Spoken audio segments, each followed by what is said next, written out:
요한은 사실 요한복음에서 제가 말씀드렸죠. 처음에 그 가나 혼인잔치나 니고데모에 관한 이야기를 하면서 요한은 7개의 표적에 대해서 이야기합니다. 근데 생각나시죠? 표적이 뭘 의미한다고 말씀드렸죠?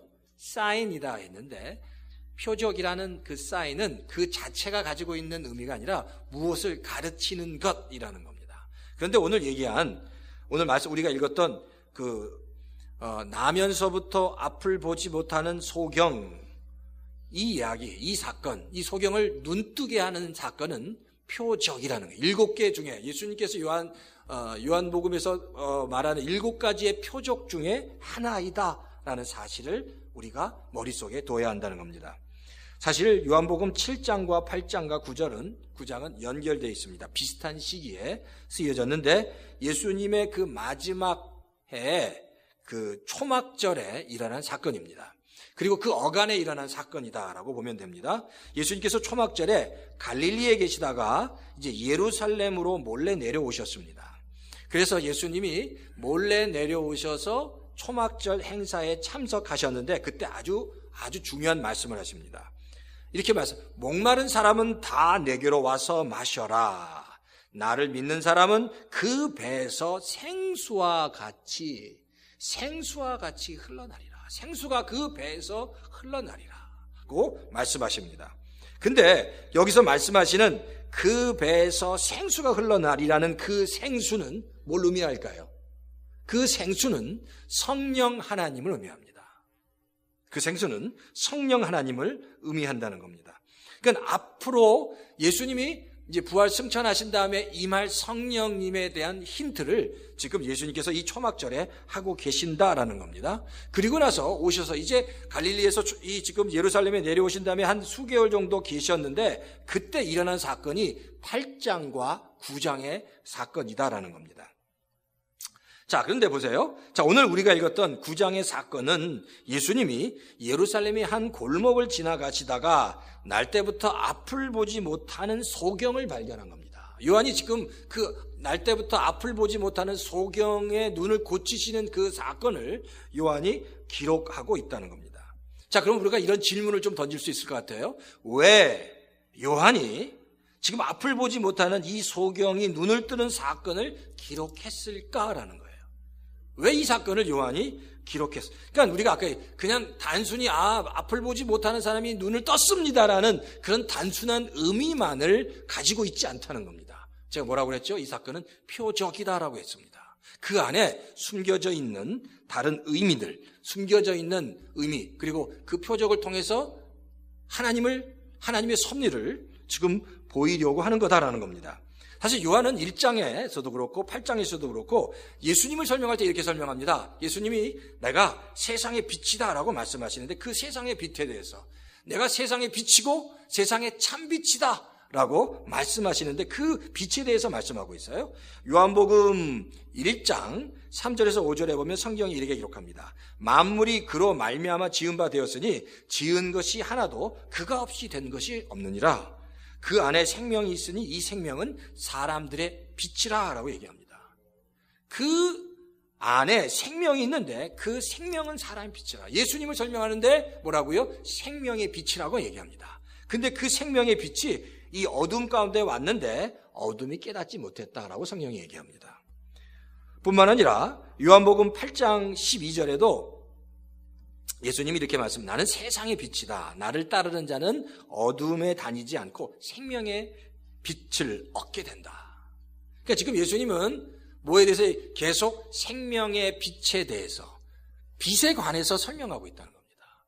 지금 근데 이 9장에서 소경을 이야기할 때도 당연히 예수님은 내가 9장 5절에 보니까 내가 세상에 있는 동안에 나는 세상의 빛이라고 또 세상의 빛, 참 빛에 대해서 말씀하고 있다는 겁니다. 그럼 예수님은 지금 계속해서 빛, 세상의 빛, 참 빛에 대해서 말씀하고 있어요.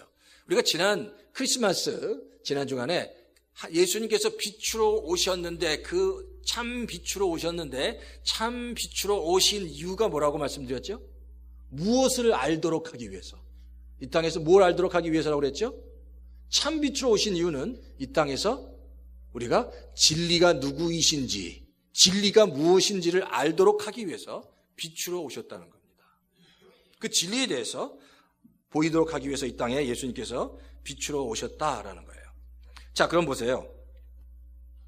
오늘 우리가 읽은 이 본문을 통해서 이 본문이 설명하는 것, 우리에게 보여주려는 것이 뭐냐라는 겁니다.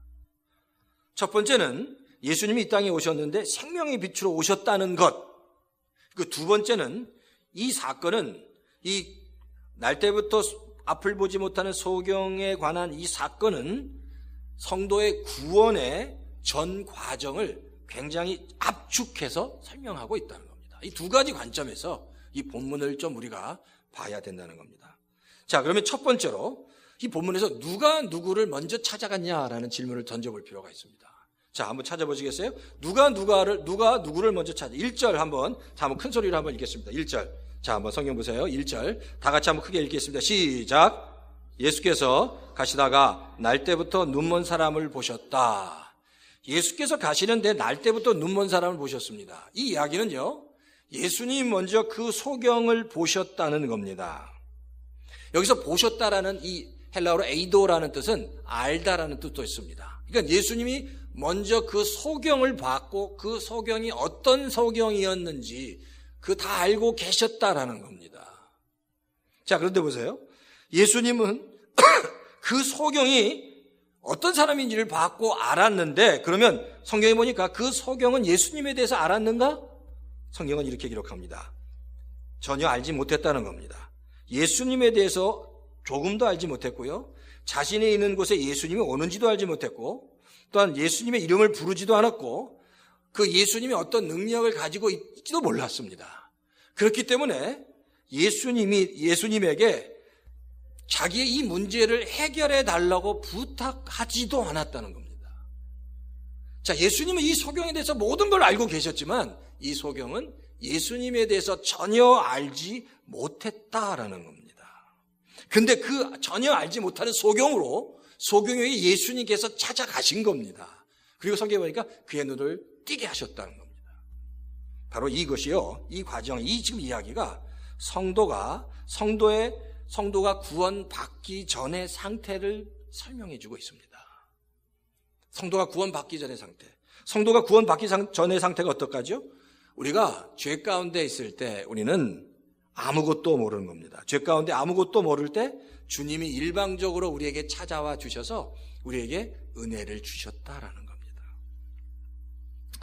자, 에베소서 2장 8절에 보면 성경에 기록합니다. 우리가 너무 잘 아는 말씀이니까 제가 다시 한번 읽어드릴게요. 그냥 제가 읽겠습니다. 너희는 그 은혜로 인하여 믿음으로 말미암아 구원을 받았으니 이것은 너희에게서 난 것이 아니요 하나님의 선물이다 라고 얘기합니다. 자, 잘 들으세요. 자, 너희는 그 은혜로 인해서 믿음으로 말미암아 구원을 받았으니 이것은 너에게 난 것이 아니요 하나님의 선물이라고 분명히 말씀하고 있습니다. 너무 중요한 말씀이고요, 구원에 대해서 가장 중요한 말씀 중에 하나입니다.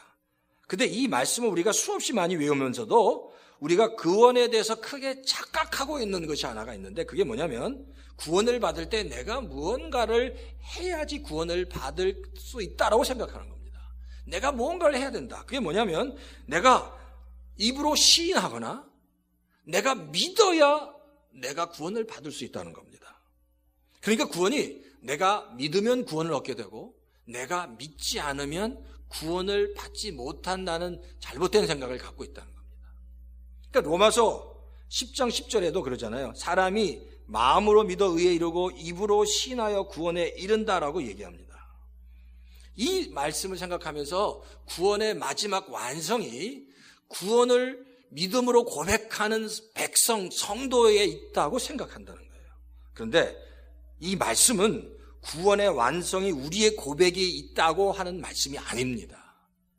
이 말씀은 하나님의 은혜 가운데 하나님의 자녀가 되면 마음으로 고백하고 입으로 시인하여 구원에 이른다는 얘기입니다.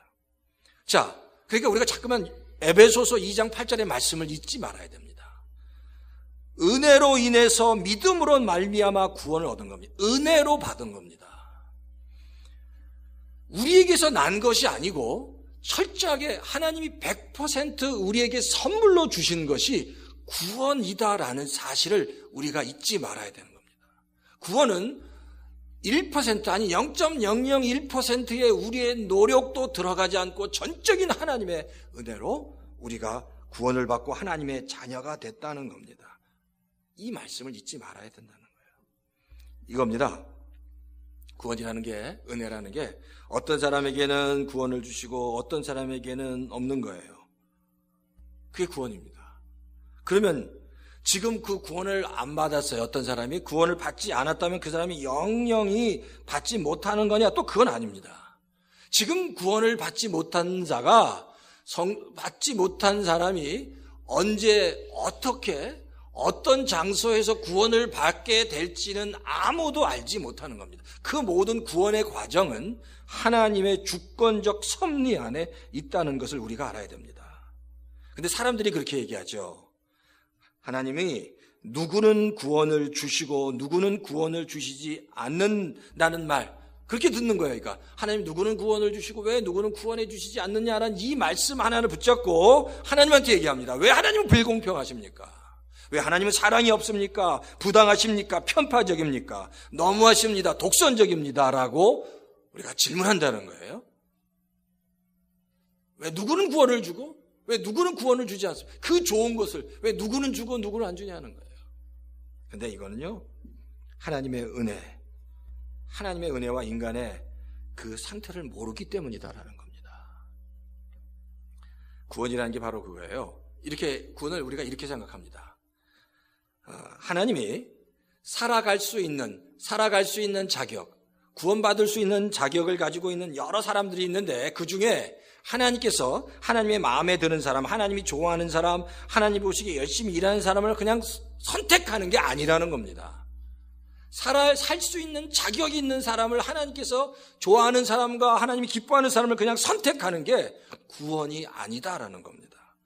그럼 구원이 뭐냐면 인간이 기본적으로 에베소서 2장 1절에 보면 죄와 허물로 죽었다라고 성경이 얘기해요. 인간은 다 죄와 허물로 다 죽은 존재입니다.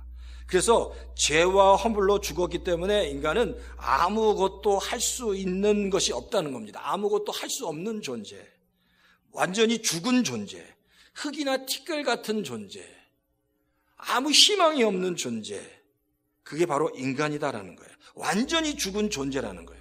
근데 완전히 죽은 티끌 같은 존재인 인간을 하나님께서 사랑으로 선택하셔서 살려내신 겁니다. 그래서 그 은혜를 받은 자가 생명을 받고 하나님의 자녀가 됐다는 거예요. 그러니까 선택을 받은 사람은 그저 감사할 따름이다라는 겁니다. 그럼 선택을 아직 못 받았어요. 선택을 못 받았다는 것은 그냥 그러면 내가 선택을 못 받았는데 왜 나를 선택해 주시지 않습니까? 라고 불평할 수 없는, 이미 죽어 있기 때문에, 이미 죄로 죽어 있기 때문에 아무 말할 수도 없고 따질 수도 없고 불평할 수도 없다는 겁니다. 이게 은혜입니다. 내가 살아있는데, 살 자격이 있는데 그 중에서 하나님이 선택한 게 아니라 다 죽어서 아무것도 할 수 없는 존재 가운데 하나님이 나를 사랑하셔서 나를 선택해 주신 겁니다. 그러니까 선택받은 자는 그 선택으로 인해서 감사할 따름입니다. 근데 다른 사람들은 이미 죽었기 때문에 불평조차 왜 하나님 왜 불공평하십니까? 라고 말할 수도 없는 존재라는 사실입니다. 이게 바로 구원이고 은혜라는 겁니다. 그러니까 내가 하나님의 은혜 가운데 구원받았다는 것은 정말로 큰 복을 받았다는 겁니다. 정말로 큰 복을 받았다. 오늘 본문이 바로 그겁니다. 소경은 알지 못하는데 주님이 그에 대해서 알고 그에게 찾아가셔서 그에게 은혜를 베풀어 주셨다는 거예요. 그러니까 성도들이 이거예요. 구원과 은혜에 대해서 분명히 깨닫게 되면 내가 하나님의 자녀가 되어 있다는 이 사실 하나만으로도 정말 감격할 수밖에 없습니다. 구원이 뭔지, 은혜라는 것이 무엇인지를 정확하게 알면 이것은 내가 하나님의 자녀가 됐다는 것 하나만으로도 너무너무 감격할 수밖에 없고 너무너무 감사할 수밖에 없는 것이 구원과 은혜라는 겁니다. 근데 우리는 지금 그런 은혜를 받았다라는 겁니다. 자, 그럼 우리 주변에 아까도 주변 구원을 못 받은 사람들이 있잖아요. 그럼 어떻게 한다는 얘기예요?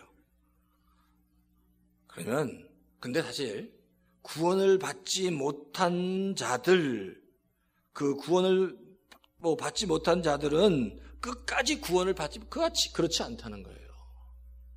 그 구원을 받지 못한 자들이, 그분들이 언제 어디서 어떻게 또 구원을 받을지는 아무도 모른다는 겁니다. 그러니까 아직 구원을 받지 못하는 자들을 위해서는 우리가 기도하면서 우리가 나에게 주신 그 하나님의 구원을 주신 하나님에 대해서 감사해야 할 따름이다라는 겁니다. 그러니까 이 구원을 받았다. 내가 정말 이 구원을 받았다. 주님이 나는 아무것도 알지 못하는데 나에게 찾아오셔서 자녀로 삼아 주셨다는 그 감격과 은혜가 내 안에 있어야 된다는 겁니다. 어떤 분은 이렇게 생각할 수 있습니다. 그래, 구원은 이렇게 일방적인 거니까 내가 아무것도 할 수 있는 것이 없구나. 그러니까 나는 아무것도 안 해도 되겠구나. 아무것도 할 필요도 없구나. 가만히 있기만 하면 되는구나 라고 생각하는 거예요. 아무것도 할 것도 없고 할 필요도 없고 그냥 가만히 있으면 되는구나. 근데 이런 마음은 구원받은 자가 갖게 되는 진심은 아니라는 겁니다.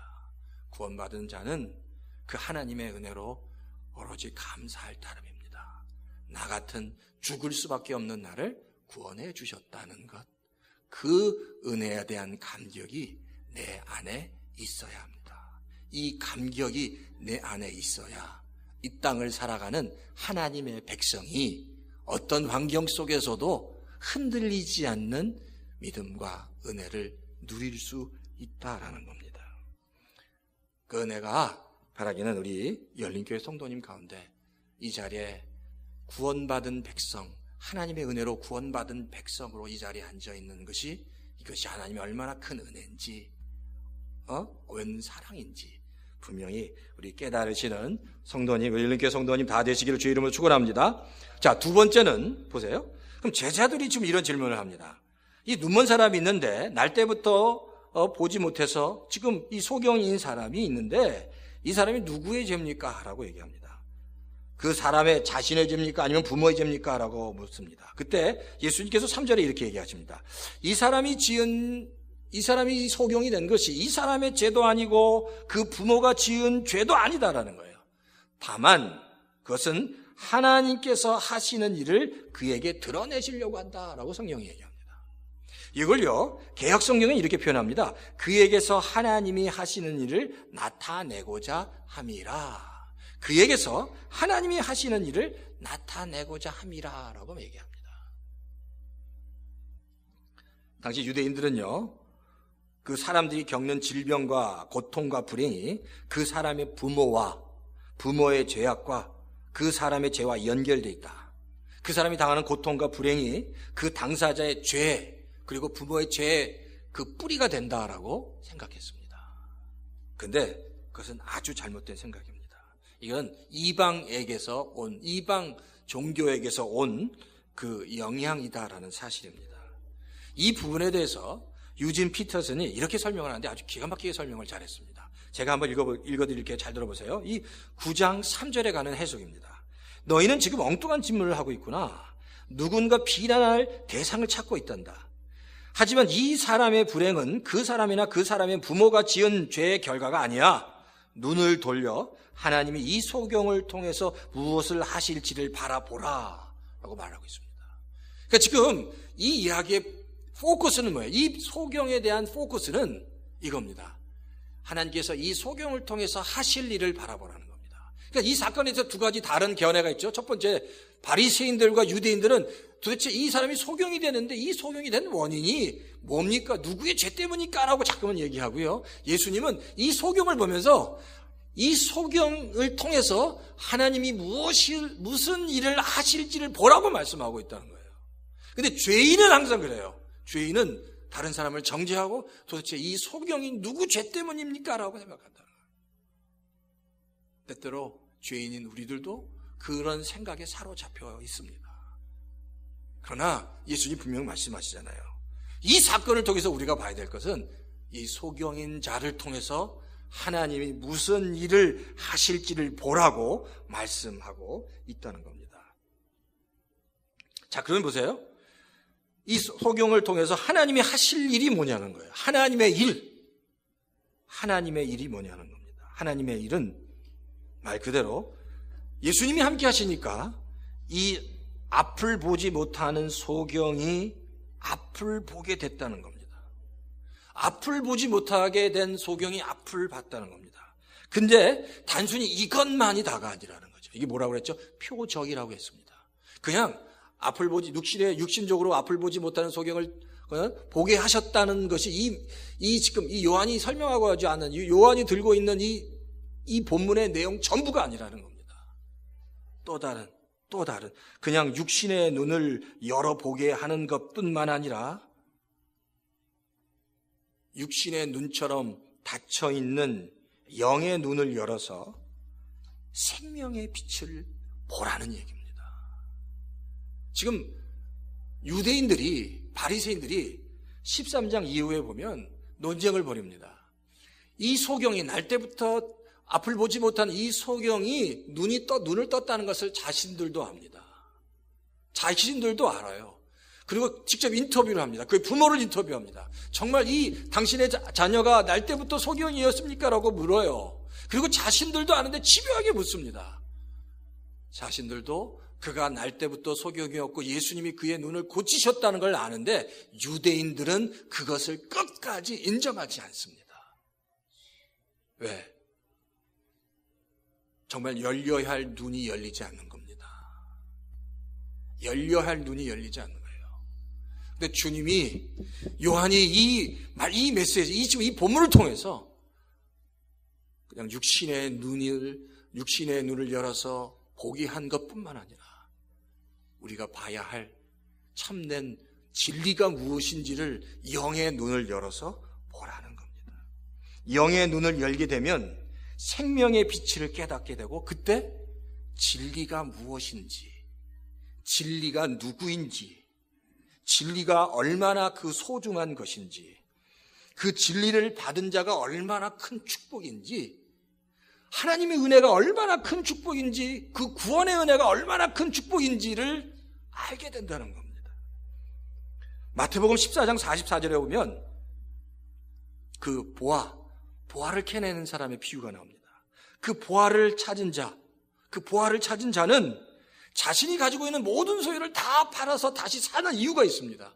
왜? 자신이 가지고 있는 그 어떤 소유보다도 그 보화는 더 가치 있기 때문이다라는 겁니다. 눈이 열린 사람은 그게 보이는 겁니다. 그게 깨달아지는 겁니다. 그러니까 지금 예수님이 그렇고 이 요한이 이 눈을 날 때부터 앞을 보지 못한 소경 이 사건을 통해서 우리에게 주는 말씀은 눈을 열라는 겁니다. 그리고 진리가 무엇인지, 진리가 그 얼마나 큰 하나님의 축복이 그 안에 있는지를 확인하고 살펴보라는 겁니다. 그러니까 우리가 그래요. 이 진리는 세상의 것과 비교할 수 없는 겁니다. 세상에 아무리 좋은 거, 세상에서 정말 가장 좋은 거, 가장 좋은 것과 비교해도 그 진리와 비교할 때 세상의 것은 정말 시시할 수밖에 없고 정말 하찮을 수밖에 없고 정말 아무것도 아닌 것일 수밖에 없다는 겁니다. 우리가 소유하고 있는 이 진리는 우리가 생각할 때 세상에서 가장 좋은 것과 비교해도 세상에 좋은 것은 정말 아무것도 아닌 것밖에 되지 못할 정도로 그렇게 가치 있고 소중하다는 겁니다. 근데 그런 진리를, 그런 은혜를 우리가 받았습니다. 우리가 다 받은 거예요. 근데 받았는데 그걸 가치를 몰라요. 꼭 무슨 어떤 탐험가가 아프리카에 갔는데 어린아이들이 다이아몬드를 가지고 공개한다고 하듯이 진리는 받았는데 생명은 받았는데, 은혜는 받았는데 그 은혜가 뭔지 잘 몰라요. 그러니까 귀한 건 받아도 영적으로 가난하게 살아가는 거예요. 영적으로 찢어지게 가난하게 살아가는 거예요. 너무 좋은 건 받았는데 그것은 가치를 모르고 여전히 세상의 좋은 것으로 기뻐하려고 하고 세상의 좋은 것으로 나를 행복하게 하려고 살아간다는 겁니다. 오늘 이 본문이 제발 눈을 열라는 겁니다. 눈을 열어 생명의 빛을 보고 누가 진리인지, 그 진리가 얼마나 소중한 것인지, 내 인생에서 그 어떤 것보다 가장 소중한 그 진리, 그리스도, 그 생명이 내 안에 있다는 것이 얼마나 대단한 사건인지 그것을 보라는 겁니다. 이걸 깨닫지 못하면 평생 신앙생활에도 여전히 목마른 겁니다. 신앙생활하고 교회는 오는데 여전히 이 목마름을 세상에서 찾으려고 하는 겁니다. 그러니까 계속 목마른 거예요. 세상의 물로 계속 나의 목마름을 해결하려고 하니 계속 목마른 겁니다. 바라기는 우리 열린교회 모든 성도님들은 정말 눈을 열어서 그 진리를 보시고 그 진리를 소유함으로 정말 풍요로운, 영적으로 풍요로운 그 은혜 가운데 살아가시는 우리 성도님 다 되시기를 주의 이름으로 축원합니다. 자, 세 번째는 6절에 보면 이 소경의 눈을 고치시는 예수님의 그 행동이 굉장히 독특합니다. 6절에 이렇게 얘기해요. 주님이 이렇게 설명합니다. 땅에 침을 뱉습니다. 그리고 침과 흙을 이렇게 막 개어요. 그리고 그 진흙을 소경의 눈에 발라주고, 그리고 이 진흙을 요 근처에 있는 실로암 못가에 가서 씻으라고 얘기합니다. 사실 지금 예수님께서 소경의 눈을 뜨게 하는 사건이 이거 외에도 한 4-5개가 더 있습니다. 근데 유독 이 본문에서만 지금 예수님께서 친히 침을 뱉어서 진흙을 이겨서 그걸 발라주신다는 거예요. 굉장히 많은 병자를 고쳐주셨습니다. 안진병이도 고쳐주셨고, 소경도 고쳐주셨고, 여러 가지 병을 다 고쳐주셨는데, 유독 지금 이 본문에서 아주 독특한 침을 뱉어서 흙을 개어서 그것을 막 반죽을 해서 그것을 소경에 탁 발라준 겁니다. 탁 발라주고 가서 실로암 못가에 씻어라. 왜 그렇게 하셨냐는 거예요. 거기 무슨 뜻이 있냐는 거예요. 성경에 흙이라는 의미, 성경에서 말하는 흙, 이 티끌, 이 흙이라는 의미는 본래는 굉장히 영광스러운 재료였습니다. 하나님께서 사용하시는 굉장히 영광스러운 재료였습니다. 창세기 2장 7절에 보면, 창세기 2장 7절 제가 읽어드릴게요. 하나님이 흙으로 사람을 지으시고 그에게 생기를 불어넣으셨다. 하나님께서 가장 기뻐하시는 사람을 만드신 재료가 흙이었습니다. 그렇기 때문에 이 흙이라는 것, 바로 이 티끌은 하나님이 영광을 드러내는 재료였습니다. 그런데 이 하나님의 영광을 드러내는 재료가 인간이 타락한 다음에, 범죄하고 타락한 다음에 창세기 3장 14절 한번 찾아보시겠어요? 이건 한번 찾아보면 좋겠습니다. 같이 한번 보면 좋을 것 같은데, 창세기 3장 14절 한번 찾아보십시오. 같이 창세기 3장 14절 한번 다 같이 한번 읽으면 좋겠습니다. 자, 창세기 3장 14절. 자, 14절 다 같이 한 목소리 읽겠습니다. 시작. 주 하나님이 뱀에게 말씀하셨다. 내가 이런 일을 저질렀으니 모든 집짐승과 들짐승 가운데서 내가 저주를 받아 사는 동안 평생 동안 배로 기어다니고 흙을 먹어야 할 것이다.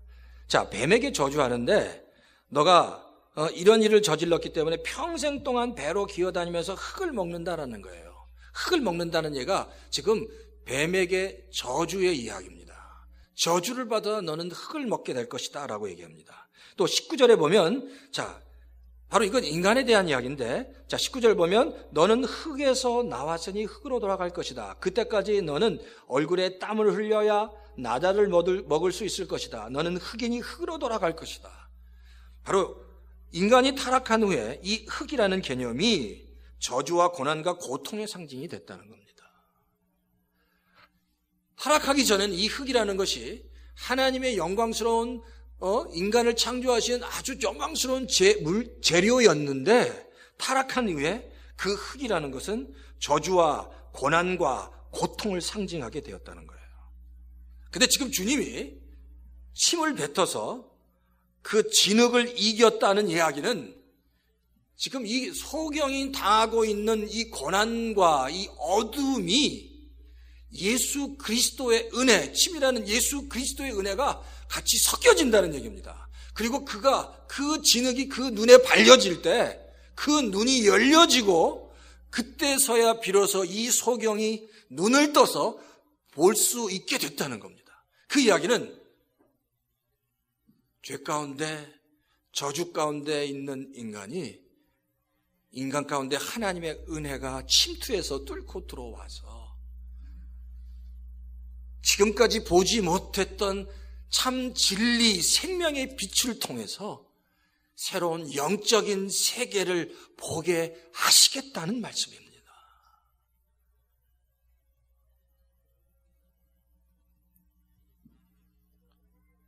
저주의 상징인 흙이 예수님의 침으로 섞여서 더 이상 저주가 아니라 눈을 떠 새로운 영적인 지혜와 진리를 보게 되는 존재가 되게 하겠다라는 겁니다. 이건 하나님이 우리를 얼마나 사랑하시는지, 하나님의 은혜가 우리 안으로 하나님의 은혜가 우리의 존재 안으로 침투해 들어오시는 겁니다. 뚫고 들어와서 하나님의 은혜로 뚫고 들어와서 우리에게 찾아와 주셔서 죄 가운데 아무것도 할 수 없는 존재, 티끌 같은 존재인 우리가 하나님의 은혜로 새롭게 회복된 존재가 됐다는 겁니다. 그리고 그 하나님의 그 존재는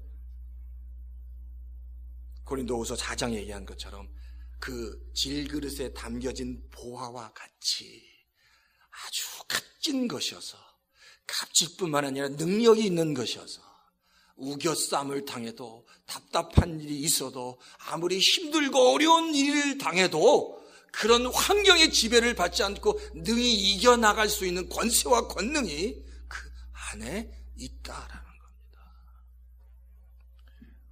이 을바인 열린교회 성도 여러분, 사람이 많고 적음이 중요하지 않습니다. 제가 같이 나누고 이 복음을 분명히 깨닫는다면, 그리고 이 복음을 받은 자로 하나님의 은혜를 분명히 깨닫기만 한다면 그것이 우리에게 가장 큰 축복입니다. 나는 아무것도 아니었습니다. 그런데 하나님이 그 빛으로 우리의 침투에 들어오셔서 우리의 눈을 열어주셨다는 겁니다. 우리는 그런 존재라는 겁니다. 그리고 앞으로 구원하실 또 다른 영혼도 우리에게 있다는 겁니다. 그들을 위해서 우리가 기도하며 나가야 한다는 겁니다. 그 빛을 같이 나눠야 한다는 겁니다. 어둠 가운데 찾아오셔서, 빛으로 찾아오셔서 새로운 정말 영의 세계를 보게 하시는, 하나님의 은혜를 보게 하시는 은혜가 우리 열린교회 성도 가운데 충만하게 있기를 주 이름으로 축원합니다. 고린도후서 6장 9절에 보면 성경이 이렇게 얘기합니다. 무명한 자 같으나 유명한 자요, 죽은 자 같으나 보라 우리가 살아있고, 징계를 받은 자 같으나 죽임을 당하지 아니하고, 근심하는 자 같으나 항상 기뻐하고, 가난한 자 같으나 많은 사람을 부요하게 하고, 아무것도 없는 자 같으나 모든 것을 가진 자로다. 이게 바로 하나님의 자녀라는 겁니다. 우리 열린교회 성도 여러분, 내가 이런 자녀입니다. 이런 은혜가 있고 이런 놀라운 축복을 받은 자녀라는 것, 세상의 어떤 것 가장 좋은 것과도 비교해도 세상의 것이 한없이 초라할 수밖에 없는, 한없이 보잘것없을 수밖에 없는 정말 가장 좋은 선물을 우리가 받았다.